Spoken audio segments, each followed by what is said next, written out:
In this video, I want to talk about Galileo and Galileo's discoveries with his telescope that helped to cement the Copernican model with the sun at the center of the solar system, in which Earth is a planet that goes around the sun, to help cement this as the prevailing view of the structure of our solar system for the next couple hundred years.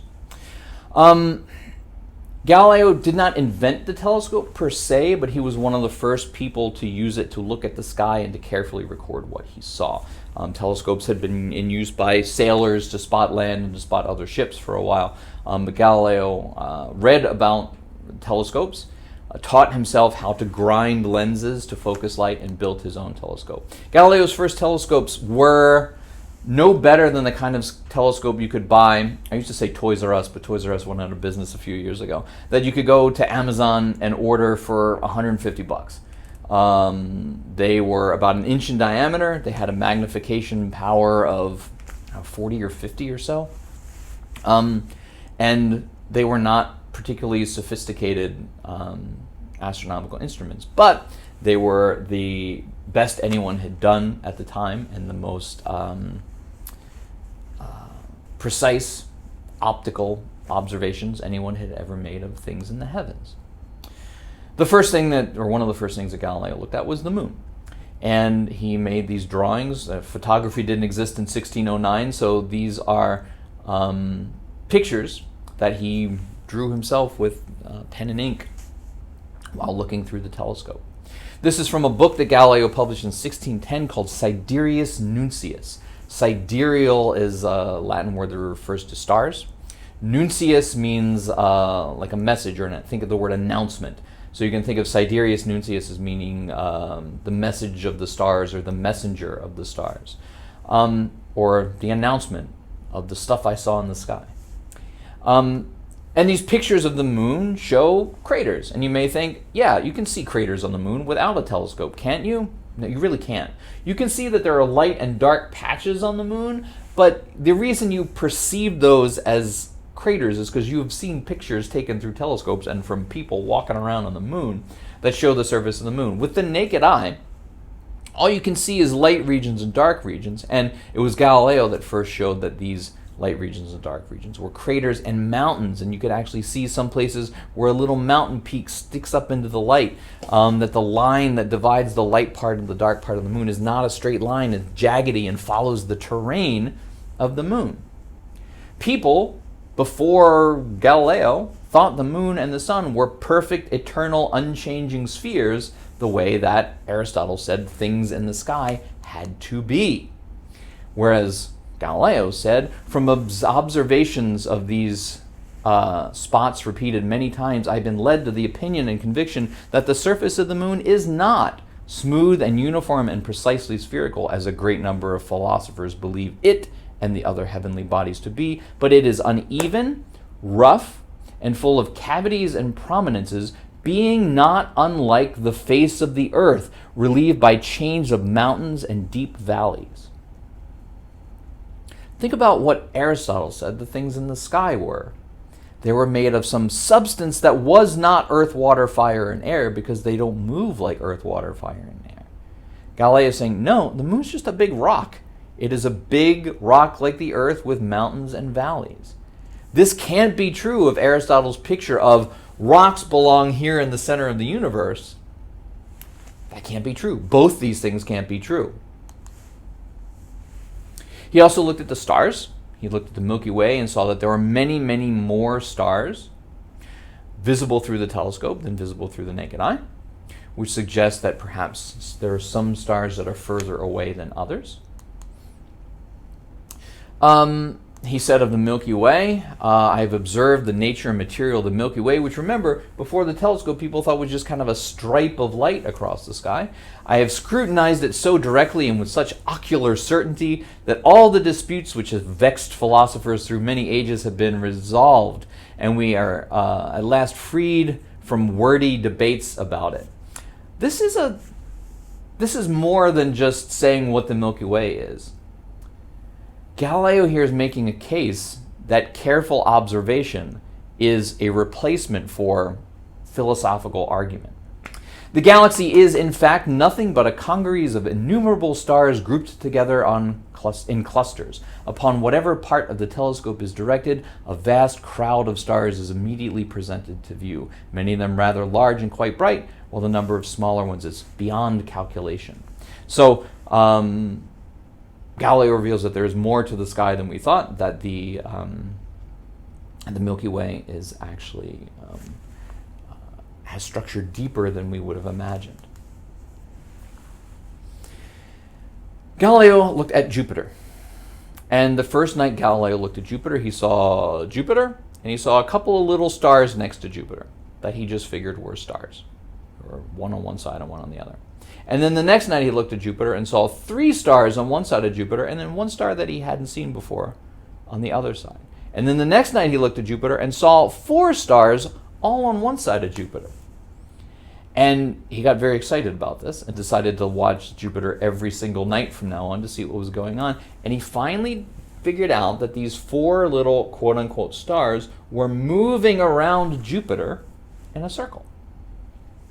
They were what we would today call moons of Jupiter.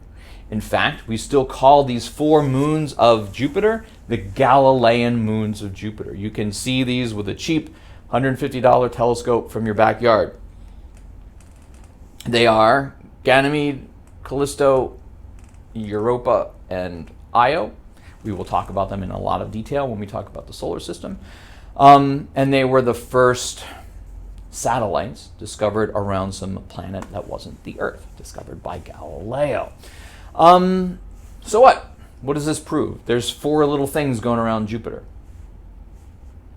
Well, remember that in the Aristotelian Ptolemaic view of the solar system, Earth was at the center, and things were allowed to move in a circle around the Earth, but nobody had ever seen anything move in a circle around anything else before. It was thought to be impossible. The only kind of reasonable circular motion is motion around the center of the universe.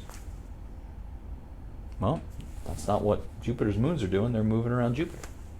One of the objections to the Copernican model had to do with our moon. What does our moon do? Our moon goes around the Earth, and the Earth goes around the sun. And an Aristotelian, a follower of Aristotle, or a philosopher who believed Aristotle's ideas, would have said, how can the moon move in 2 circles at once? Objects only have one kind of natural motion. How can the moon move in a circle around the Earth, but also move in a circle around the sun? That doesn't make sense. Well, here are 4 objects in our solar system that do that. They go around Jupiter, and Jupiter goes around whatever. Whether you think Jupiter goes around the Earth or the sun, these 4 moons of Jupiter are moving in 2 circles at once. So you can't say that that's impossible. There it is. You can see it for yourself. Anybody can build a crappy little telescope and look at Jupiter and see these little things moving in a circle from night to night. So that objection, that philosophical objection that says, I say motion works this way, so this is impossible, Galileo says, it's not impossible. Here it is. You can see it for yourself. Galileo looked at the sun, which is not a good idea. Galileo died mostly blind, probably partially from looking at the sun through a telescope, which is not something that you should do without modern protective filtration. What Galileo did was he took a piece of glass and he held it over a candle so that the smoke blackened the glass, and he put that in front of the telescope, which filters out a lot of the harmful ultraviolet light, but not all of it. He also looked at the sun at like sunset and sunrise, when you can kind of look at the sun on the horizon and it's not very bright. You can stare at the sun when it's just rising without hurting your eyes. He did, over time, hurt his eyes. But he saw, in the meantime, this is not from Sidereus Nuncius, this is from a separate report of his called A Letter on Sunspots, 1613. He saw little spots on the sun, little black dots on the sun, that moved across the face of the sun over the course of 30-some days, 20-some, 30-some days, showing that the sun rotates. Nobody knew that before. Nobody knew that the sun rotated before Galileo. But the other thing that the sunspots do is they gradually fade into view, and then after a couple of months they'll disappear again. And a new bunch of spots will gradually appear, and then they'll go away again. Why is this important? Does this prove that the Earth goes around the sun? No. But what it does prove is that the sun is not perfect and eternal and unchanging. It's not made of some kind of magical heavenly substance that is incapable of change. What a lot of Galileo's discoveries with the telescope do in 1609 to 1620 or so is they chip away at the philosophical underpinnings of the geocentric Aristotelian Ptolemaic model. They chip away at the objections based on physics that was all wrong for why Copernicus has to be wrong. So they're not definitive proof of the heliocentric system of Copernicus, but they are little picking away at the old geocentric model. He looked at the other planets. He saw that Saturn had something weird going on with it. He drew them like kind of two little ears on the side of Saturn. He couldn't figure out what was going on there. We now know today that Saturn has a ring that goes all the way around. Telescopes would have to get a little bit better before we figured that out.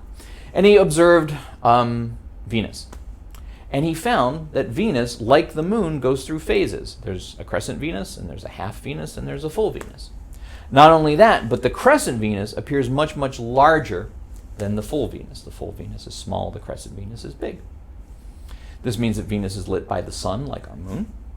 And it means that our angle between Earth and the sun and Venus is changing in a way that changes how much of Venus is lit from any particular angle.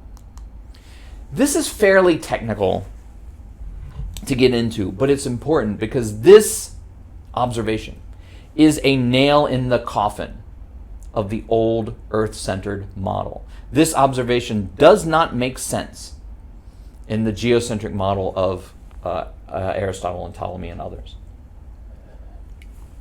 Why not? Well, to understand why, you have to understand a little bit about how Venus moves and how Venus appears in our sky. Venus is only ever visible right after the sun goes down. You can see Venus for a couple of hours. Or right before the sun comes up, you can see Venus for a couple of hours. You can never see Venus after 10 o'clock at night or before 3 o'clock in the morning. You can never see Venus at midnight, which means it's always kind of between us and the sun. It's never the other direction.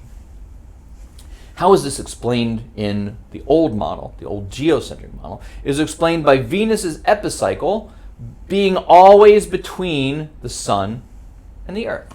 So Venus is always kind of towards the sun. Sometimes it's a little east of the sun, so we see it in the evening right after the sun sets. And sometimes it's a little west. But it's never over there. It's never opposite the sun in the sky.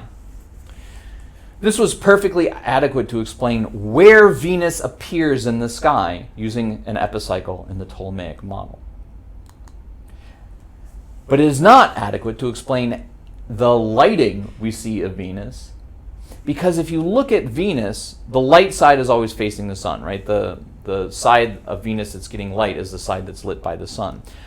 We on Earth are always looking at the back side of Venus in this model. We're always looking at the partially lit side. We're always seeing some of the dark part because Venus, the sun is that way, and Venus's backside is facing us, and so we always see some of the dark part. We would never, ever, ever see a full or mostly lit Venus in that picture. Okay? That doesn't make sense. Look at your book. It might explain it with better pictures than mine. What about this heliocentric model of Copernicus with the sun at the center? The reason Venus always appears near the sun is that Venus is just closer to the sun than the Earth is. And it goes around the sun in orbit, and we go around the sun in orbit. But if you look at the way Venus is lit, the lit side is always facing the sun, right? Lit side, lit side, lit side, lit side is facing the sun. From where we are on the Earth, sometimes we see the backside of Venus, but sometimes we see half and half. Sometimes we see mostly the lit side, and sometimes we see the fully lit side of Venus. So in the heliocentric, sun-centered solar system of Copernicus, we would see a crescent Venus, a half Venus, and a full Venus. Not only that, but the crescent Venus will be bigger because Venus is closer to us here than it is when we're seeing its lit side. So Galileo's observations of Venus's phases that change size from a big crescent to a small full Venus confirm the Copernican model observationally.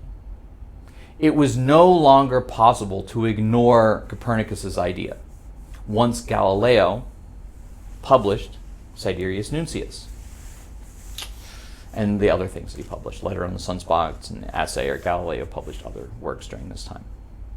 It was now that people started to pay attention to Copernicus's idea. It was now that the Inquisition banned the teaching of the Copernican model. Galileo got in trouble for a lot of different things. And again, I wish I had a little more time to talk about some of the things that Galileo said that were objectionable. One of the things that got Galileo in trouble about Sidereus Nuncius is that it was published in Italian. You might say, well, Galileo was Italian, right? Yes. Why was it a big deal that he published Sidereus Nuncius in Italian? Because in the 1600s, you did not publish academic philosophical works in colloquial, everyday language. You would publish them in Latin. And the people who would be able to read them were scholars and academics and people in the clergy and philosophers and such. Publishing these big ideas so that any average Joe, average Giuseppe, could pick this thing up and read it and get crazy ideas in their head about the Earth going around the sun was frowned upon by the Catholic Church and the Inquisition, who saw themselves as the conduit through which all knowledge should pass before being disseminated to the public. So as much as the ideas of Galileo got him in trouble, his way of presenting them also got him in a lot of trouble. But it wasn't enough for Galileo to make astronomical discoveries that provided evidence for the Copernican model. He also had to invent a new physics to replace the old Aristotelian physics, the old physics of Aristotle, that supported the old geocentric model but conflicted with the new Copernican model. In other words, it's one thing to say, look, my telescopic observations support the heliocentric model of Copernicus. But suddenly we don't understand anything about the universe. Right? Why does the moon go in a circle around the Earth? Why would that happen? In the old model, it was because the Earth was at the center of the universe, but the Earth isn't the center of the universe anymore. If the moon is a big rock, why doesn't it come crashing down to the center of the universe where rocks are supposed to be? Smart guy. What would make the Earth go around the sun? Rocks don't go in circles. Rocks fall to the ground. What makes the Earth orbit the sun? There's no explanation for that. Aristotle had an explanation for why the sun orbited the Earth, because it's made of perfect eternal heavenly ether and it naturally moves in a circle. It was a wrong explanation, but it was an explanation. Now we're left with nothing. And if the Earth moves in a circle around the sun, why do rocks fall now? Like we used to understand why rocks fall. Now I don't understand why rocks fall, because the Earth's not the center of the universe anymore, and there is no natural place for a rock to go to. Why does the moon go around the Earth? Why does that happen? How can the moon have two types of motion at once? How can it go around the Earth while the Earth goes around the sun? Why doesn't it get left behind? What makes us spin on our axis? Copernicus tells us the sun spins around every 24 hours. Why? Why does it do that? How can the Earth have two motions? How can the Earth spin on its axis and also go in a circle around the sun? That conflicted with Aristotle's idea that everything can only have one kind of natural motion. Again, we know these ideas are wrong, but now we have a new physics that explains all these whys.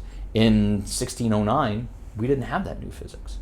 So everything that Copernicus and Galileo suggested might be true about the world suddenly made the world not make any sense anymore.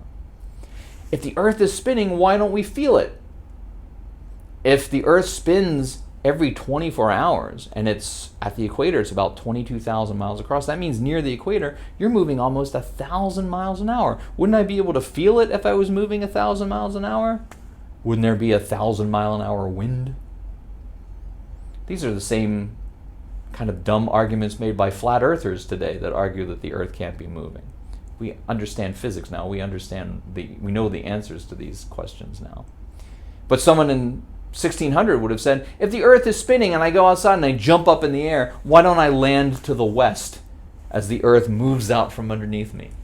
These were all entirely reasonable objections in 1609. Here's another one that's really important. If the earth is moving in a circle around the sun, and we're getting closer to and further away from the constellations on one side of us, how come the constellations don't get bigger and smaller and bigger and smaller? This was a huge objection to the Copernican model. Okay. And we'll talk about what the solution to that is. So we are left now with another generation of scientists. There was kind of a generation between Copernicus and Galileo, and now there's another generation between Galileo and Newton. Galileo started the process of trying to figure out the physics that would be necessary in order to make the Copernican model make sense with our understanding of motion. That process would be started by Galileo but finished by Sir Isaac Newton in 1687 with his work on the mathematical principles of natural philosophy, or just the Principia. And we will talk about Newton and his Principia in a separate video, including Newton's idea of gravity. Newton's idea of gravity as an external force that makes things move, as opposed to an internal compulsion to move in a certain way, the way Aristotle believed. Turns out to be the key to understanding all of these different kinds of motion in the solar system. When we ask Aristotle, why does a rock fall when I drop it? It falls because it's made of earth and it wants to, or it is compelled internally to go to the center of the earth. If we ask today, why does a rock fall when I drop it? It's because gravity pulls it down. Gravity is a force from the outside. So Newton replaces these internal natural motions with external forces.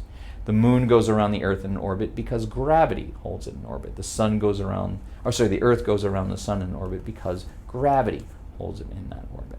So we are left with a good, 50 years at least between the end of Galileo's life in 1630-ish to Isaac Newton in 1687, where we kind of believe the Copernican model. Newton certainly believed the Copernican model. Johannes Kepler, who we'll talk about in a separate video, believed the Copernican model. But the Copernican model was problematic in that it really upset everything we understood about why things in the sky move the way they do.